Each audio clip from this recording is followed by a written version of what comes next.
Ayurveda has been called the science of life, the science of digestion, because digestion is how the body is created and maintained. It's also sometimes referred to as the science of love.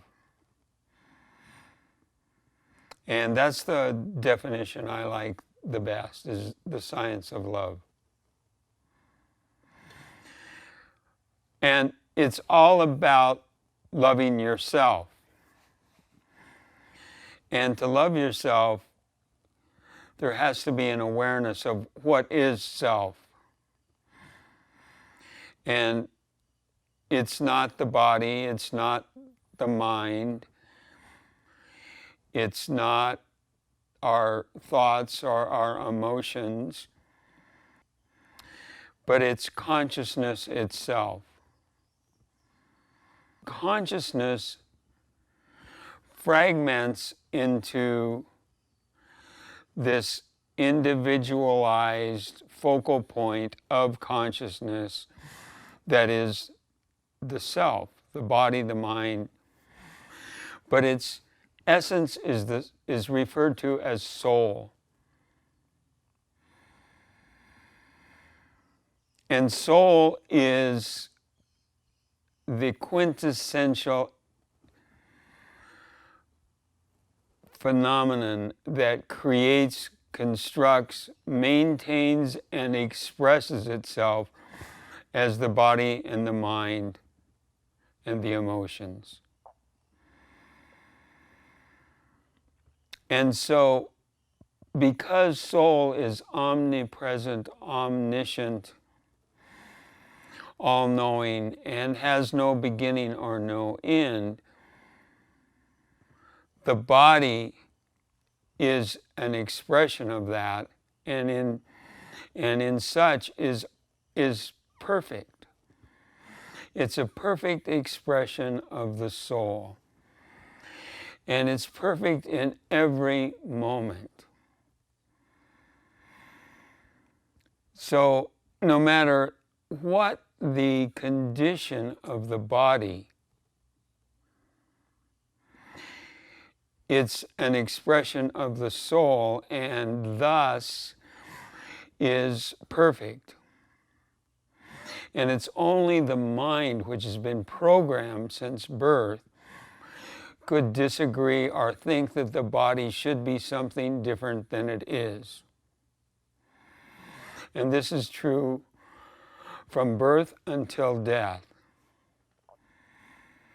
So, from the perspective of this holistic view of the body and health, there's nothing ever wrong with anyone. No one is broke, and no one needs to be fixed, no matter whether they have AIDS or cancer or whatever.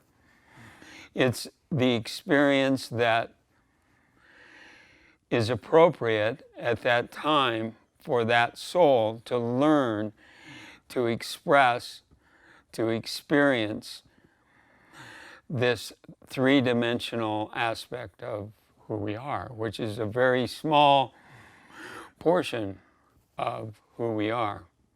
And so in my case, I was telling you about the first time I did Panchakarma, and I had this coming back on the flight, I had the experience of watching the movie that everybody saw, and I was there, and I felt this overwhelming sense of gratitude for everything that I had experienced in this life. All of the sickness, all of the accidents, the injuries, all made sense. And I was so grateful for everything that happened to me. And it's that glimpse of the totality and perfection of life that gives life so much richness and fullness and gratitude.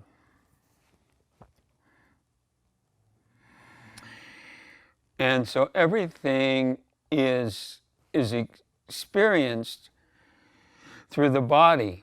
Now, so as I continued on my journey, my body, as everyone's body, this body ages. And as the body ages, that too is a tremendous gift. A gift because the body is not it's such a small portion of who we are.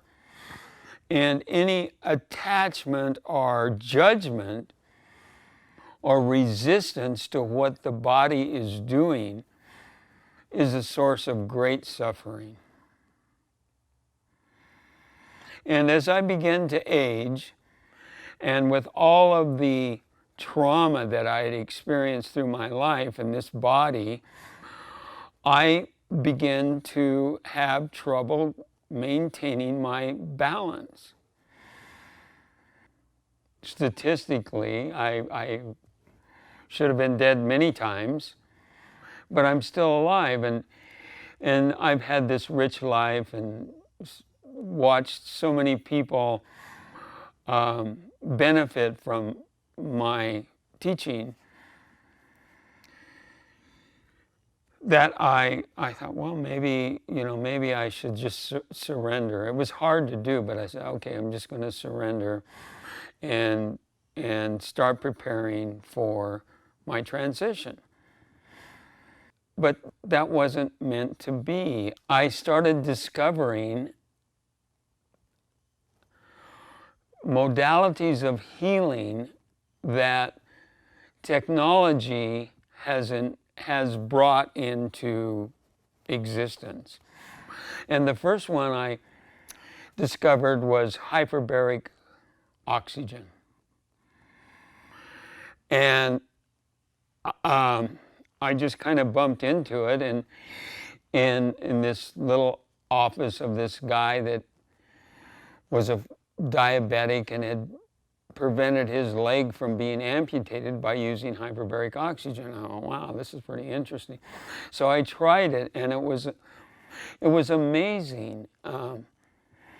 And it oxygenates the blood at a level 4 to 5 times more than at just normal breathing.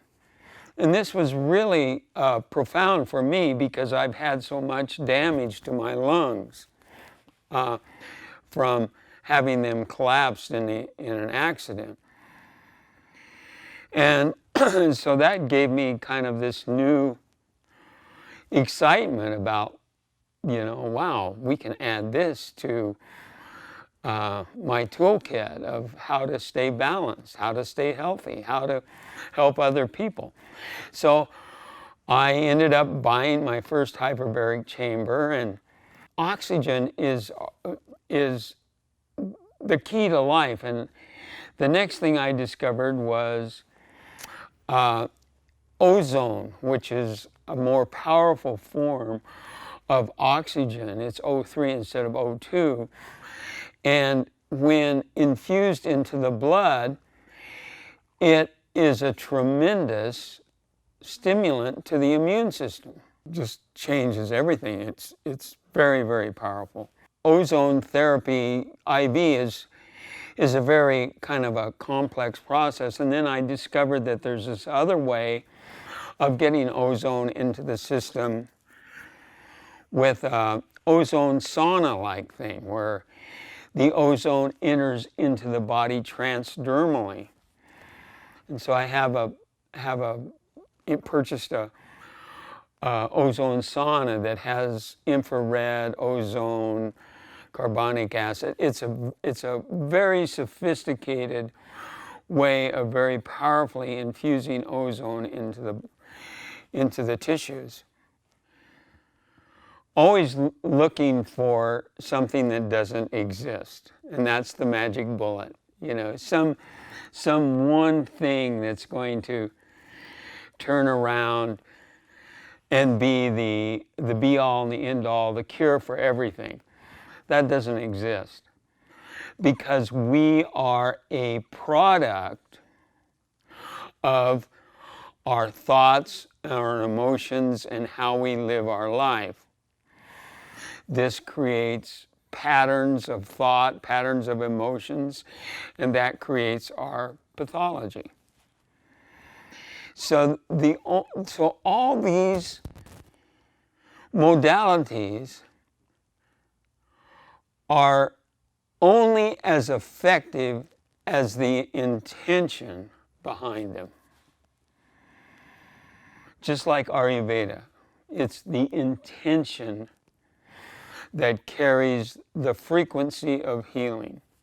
So there has to be a willingness on the part of the client, the patient, whatever, to shift their mental and emotional patterns.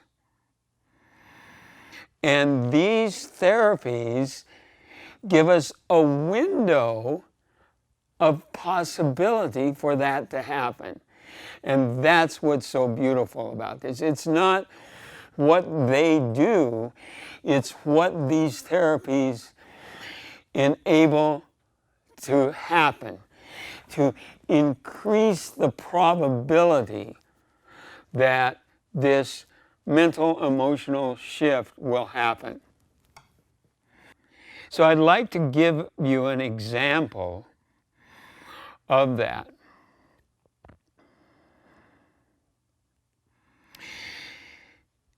I had a student that was a yoga teacher and very amazing, gifted healer, just in her own essence.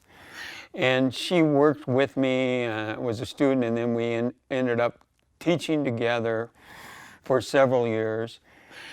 And then she got married and moved away, and to another, to a man that was an amazing musician.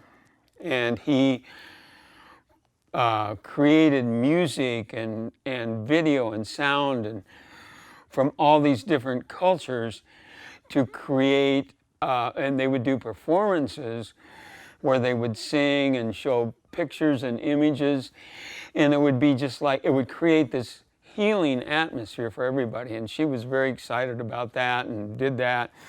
And they went to LA and they worked with all these people and they put on lots of performances. But she ended up getting this rash that would not go away.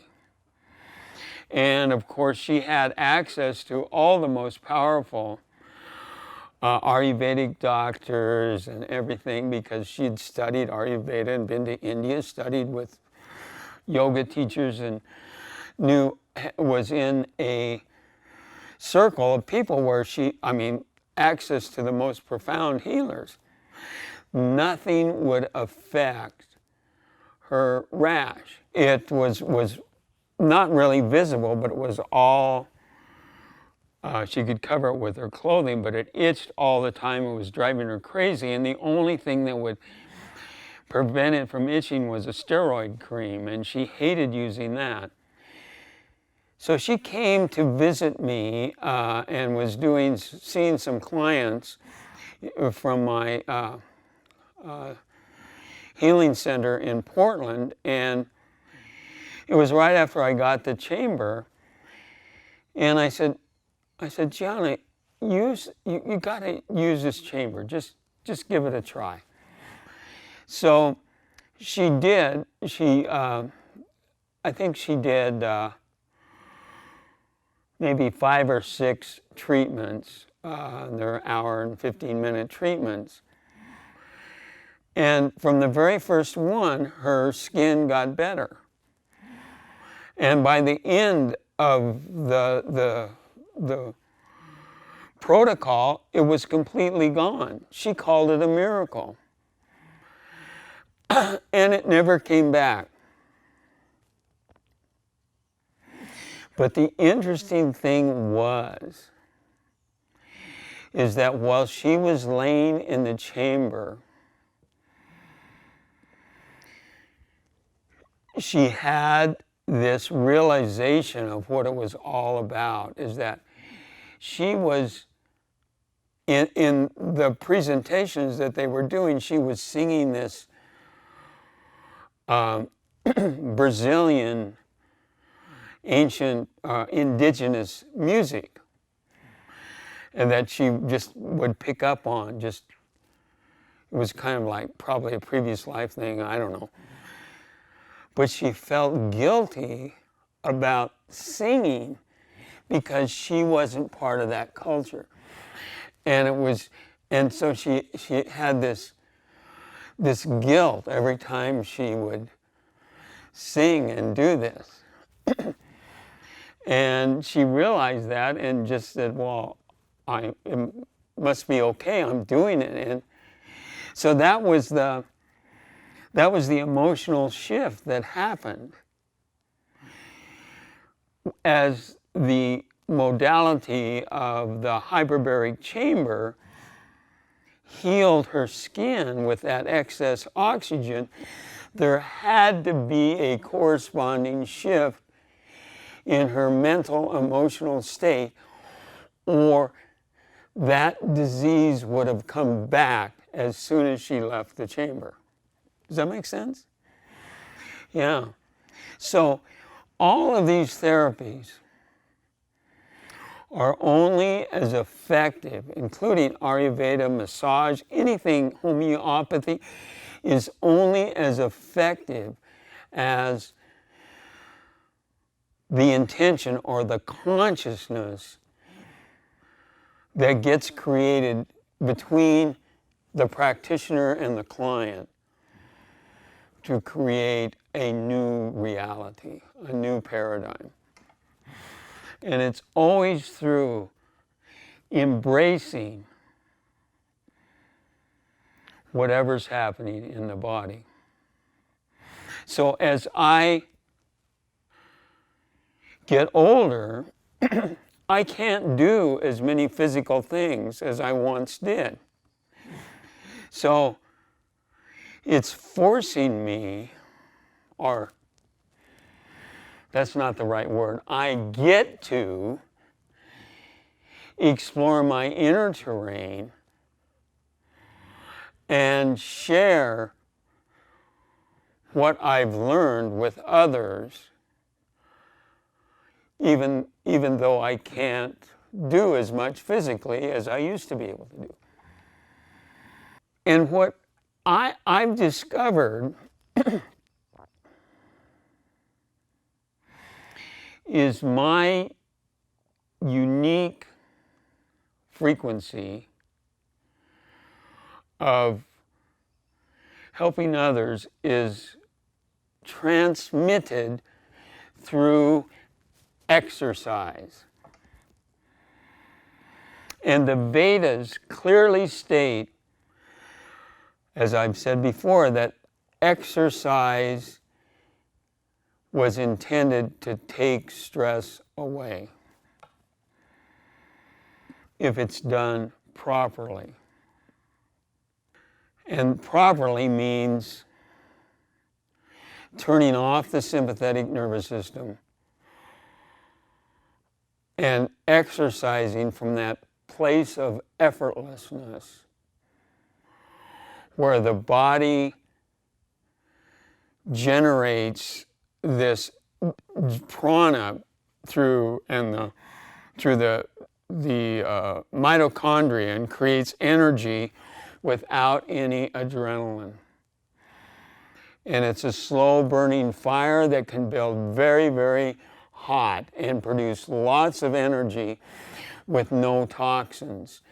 And at the same time, in that metabolic fire, it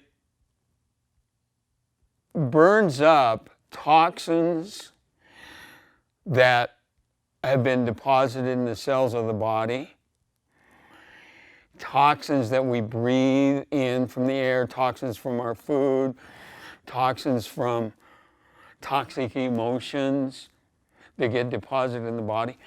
All that can be burned up in this metabolic fire that's created as we exercise properly. And this brings me to the next technology that I recently discovered. And I started hearing about this technology a year or so ago. It's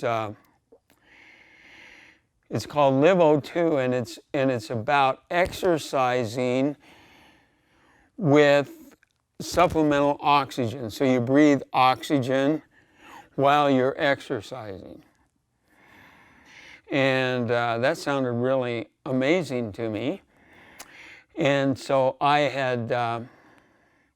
so the first thing I did is I set up a hyperbaric chamber that I could exercise inside of.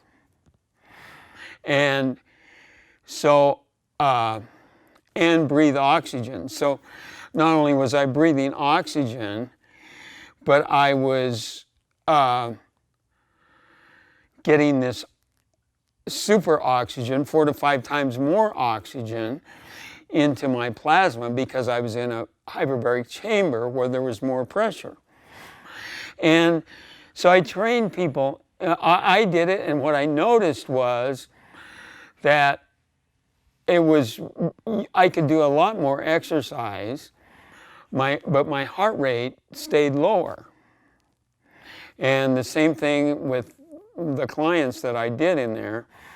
And so I was just playing with that protocol. And then I decided, well, God, people got to know more about this. And so I called the LiveO2 number, and I talked to this guy, and my purpose in calling him was to just pick his brain. I didn't want to, and so I told him that right off. He says, I'm doing this in a hyperbaric chamber, and I'm wondering, just about if I could pick your brain and find out protocols and stuff.